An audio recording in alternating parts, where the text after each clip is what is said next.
हाय दोस्तों, बेखुदी आज आपके सामने फिर एक नया वीडियो लेकर आए हैं। आशा करते हैं हमारी प्रीवियस वीडियो की तरह ही आपको हमारा ये वीडियो भी जरूर पसंद है। तो फ्रेंड्स, आज हम एक ऐसे व्यक्तित्व के बारे में बात करेंगे जिसे आजकल के टाइम में समझ पाना तो बहुत मुश्किल है। हाँ, भविष्य में जरूर हो सकता है कि हम उस व्यक्तित्व को ज्यादा अच्छे से समझ पाए। जी हाँ, हम जिसके विषय में बात कर रहे हैं वो है भगवान श्री कृष्ण। भगवान श्री कृष्ण का व्यक्तित्व इतना अनूठा है कि आज का व्यक्ति कभी उसको समझ नहीं सकता। इसके पीछे का कारण ये है कि वो पैदा जरूर अतीत में हुए थे, लेकिन है वो भविष्य के। इसलिए आज का व्यक्ति कभी भी श्री कृष्ण को समझ नहीं पाया है। कृष्ण एक ऐसा व्यक्तित्व है जो धर्म की गहराइयों को छूते हुए भी कभी उदास और गंभीर नहीं होते। वो तो जीवन को हंसते गाते हुए ही जीना पसंद करते हैं। आपने देखा कि उनके काल ज्यादातर दुखदाई ही था, आंसुओं से भरा था। लेकिन उनका जो खुद का व्यक्तित्व था, कभी भी वो न रोते, न उदास, न नीरस दिखाई दिए। उन्होंने तो हर रंग में, हर जीवन के उस पल में रस को ही भरा है। कृष्ण कभी दमनवादी नहीं रहे।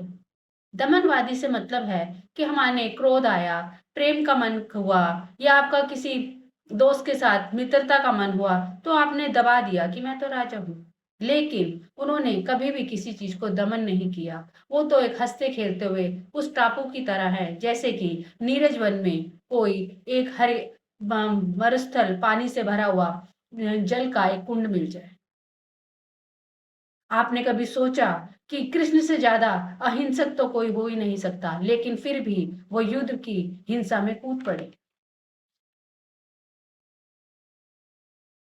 तो फ्रेंड्स, कृष्ण भगवान जैसा व्यक्तित्व सच में आज के युग में समझ पाना बहुत ही मुश्किल है। उन्होंने कभी भी शरीर को आत्मा से अलग नहीं किया। उन्होंने शरीर की आवश्यकता को भी समझा और आत्मा की भी। उन्होंने शरीर से ऊपर उठकर आत्मा को भी माना और आत्मा जो शरीर के अंदर रहती है उसको भी स्वीकार किया। कभी देखा होगा आपने ऐसा कोई व्यक्तित्व? लेकिन ये कृष्ण का व्यक्तित्व है। इसीलिए आज नहीं लेकिन भविष्य में जरूर हमारे कृष्ण का जो मूल्य है वो बढ़ता जाएगा। उनका तेज का जो अंगार है वो निखरता जाएगा। इसीलिए कृष्ण को समझना इतना मुश्किल है कि जो उसके साथ रहते थे कृष्ण भगवान के साथ, वो भी उनको पूरी तरह से नहीं समझ पाए। कृष्ण को जिन्होंने भी पूजा, वो बहुत टुकड़े टुकड़े करके पूजा। किसी ने उनके बाल रूप को स्वीकार किया, किसी ने गीता के उपदेश वाले को, किसी ने रासलीला वाले कृष्ण को पसंद किया। सूरदास के कृष्ण तो कभी बड़े हुए ही नहीं। उनको तो बड़े कृष्ण से डर लगता था, क्योंकि उन्हें ये तो स्वीकार था कि छोटा कृष्ण जाकर सखियों का माखन चोरी कर ले, उन्हें छेड़ आए। लेकिन बड़ा कृष्ण, हम जो होते हैं अपने भगवान को भी उसी माध्यम से पसंद करते हैं जैसा कि हम खुद होते हैं। हमको लगता है कि स्त्री को या पराई लड़कियों को छेड़ना गलत बात है, इसलिए हमने उसको उतने ही भाव से स्वीकार कर लिया। सूरदास जी ने तो अपनी आंखें इसीलिए फोड़ी क्योंकि उनको लगता था कि मैं किसी भी स्त्री को देखता हूं तो मेरे अंदर काम वासना आती है।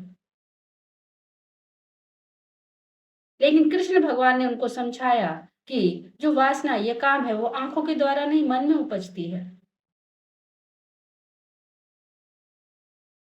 तो इसीलिए कृष्ण को पूर्ण तरह से कोई भी प्रेम नहीं कर पाया। हर किसी ने उसे टुकड़े टुकड़े के रूप में प्रेम किया। किसी को बाल कृष्ण पसंद है, किसी को बड़े कृष्ण पसंद है।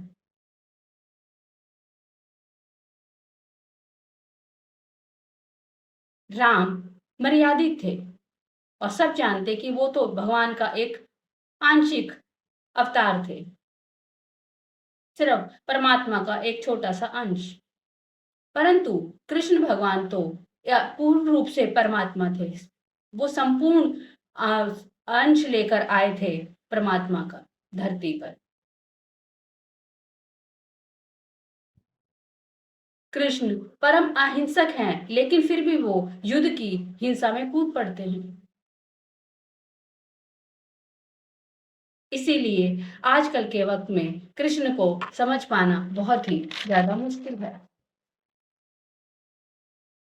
कृष्ण अमर्यादित है, कोई सीमा नहीं, कोई बंधन नहीं, जो चीज है सब स्वीकार करना। परमात्मा तो ऐसा ही होता है, वो तो अपने लिए, अपने सबके लिए, संसार के लिए दोनों बाहें फैला के बैठा रहता है। उसके लिए अच्छा और बुरा का भेद थोड़ी ना है। कृष्ण ने भी अपनी दोनों बाहों को फैलाकर संपूर्ण संसार को आलिंगनबद्ध किया, अपनी बाहों में भर लिया। उनके लिए तो अहिंसा उसी दिन बेईमानी हो जाती है, क्योंकि उन्होंने तो हिंसा जैसे चीज को कभी भय ही महसूस नहीं किया। वो तो इन सब चीजों से बहुत ऊपर थे। कृष्ण का व्यक्तित्व बहुत छोटे शब्दों में या एक छोटे रूप में उसको स्वीकार या उसे हम बांध नहीं सकते हैं। जो युद्ध को भी खेल मान ले, जो राष्ट्र में भी अपने पूरे मन को लगा ले, जो सब कुछ होते हुए भी सबसे ऊपर विलग होकर मक्खन की तरह भार मथ के बाहर आ जाए, वो है श्री कृष्ण। योग, ध्यान, भोग, मोह, स्वाद, इन सब से जो ऊपर उठकर सबको स्वीकार करते हुए और फिर सब इससे ऊपर उठकर भी जो व्यक्ति है वो है श्री कृष्ण। कृष्ण को समझना इस युग में तो संभव नहीं, क्योंकि वो अतीत में जरूर पैदा हुए थे, लेकिन वो हैं भविष्य के। तो इस वीडियो में अभी कृष्ण का इतना छोटा सा ही अंश मैं आपको सुना पाई। अगले वीडियो में जरूर इसका दूसरा भाग मैं आपके सामने लेकर आएंगी। कृष्ण के एक अनोखे व्यक्तित्व को, उनको जितना समझो उतना कम है, क्योंकि हम जैसा छोटा दिमाग तो कभी उस परमात्मा की, उस लीलाओं को, उसकी व्यक्तित्व को कभी समझ नहीं पाया। तो आशा करते हैं आपको हमारा ये वीडियो पसंद आएगा। पसंद आए तो मेरे चैनल को सब्सक्राइब कीजिए, लाइक कीजिए, शेयर कीजिए। ऐसी ही कुछ बातों के साथ बेखुदी फिर आपके सामने आए।